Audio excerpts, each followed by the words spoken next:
Good morning class 9th। चलिए कृतिका भाग 1 part 3 रीढ़ की हड्डी, इसके प्रश्न उत्तर चर्चा को आगे बढ़ाते हैं।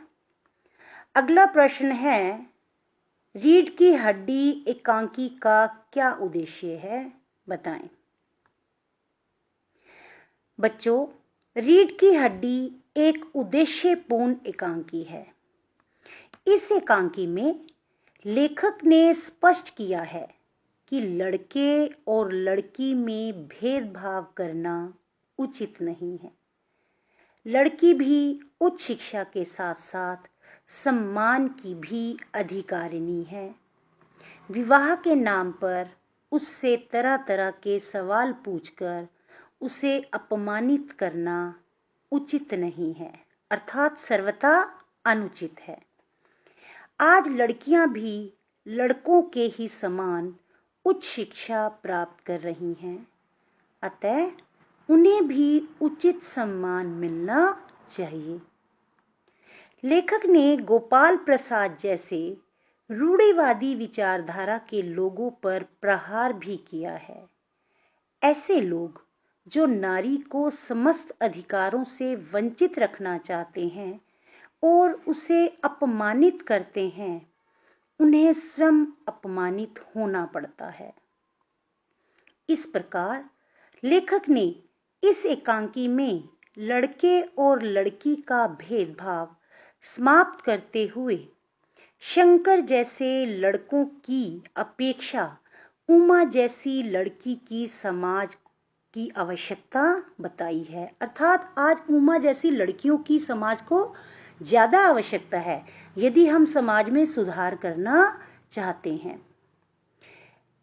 इस एकांकी का उद्देश्य समाज में औरतों की दशा को सुधारना व उनको उनके अधिकारों के प्रति जागरूक करना भी है।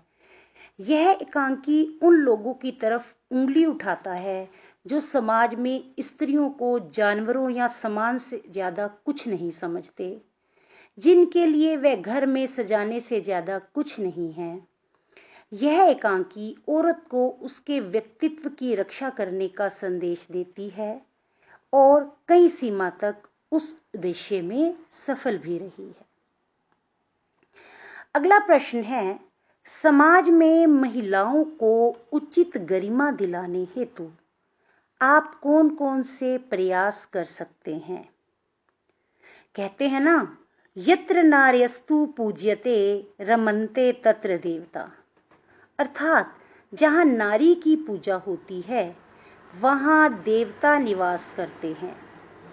पिछले कुछ वर्षों में भारतीय समाज में महिलाओं की स्थिति में काफी सुधार हुआ है, लेकिन आज भी गांव की महिलाओं की स्थिति ज्यादा अच्छी नहीं है। नारी की प्रगति का मुख्य आधार शिक्षा है। जब तक महिलाएं शिक्षित नहीं होंगी, वे ना तो अपना विकास कर सकती हैं, ना देश की उन्नति में अपना योगदान दे सकती हैं।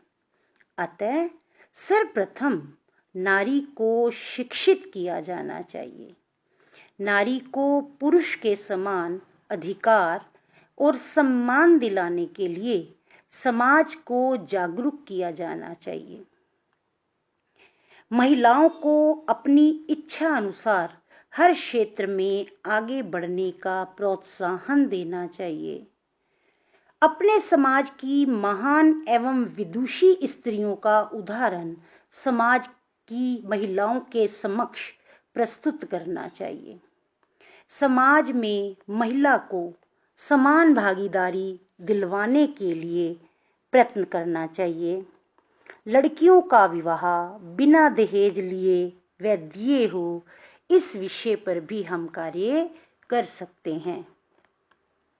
महिलाओं के कल्याण के लिए सरकार द्वारा बनाई गई सभी योजनाओं को लागू करवाने के लिए प्रयास करना चाहिए।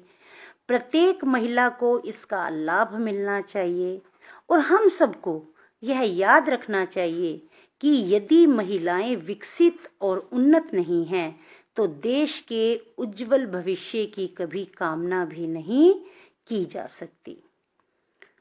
चलिए बच्चे, आज आपका पाठ 3 रीढ़ की हड्डी कंप्लीट हो गया है। इन सभी प्रश्नों को अपनी उत्तर पुस्तिका में लिखें और याद करें।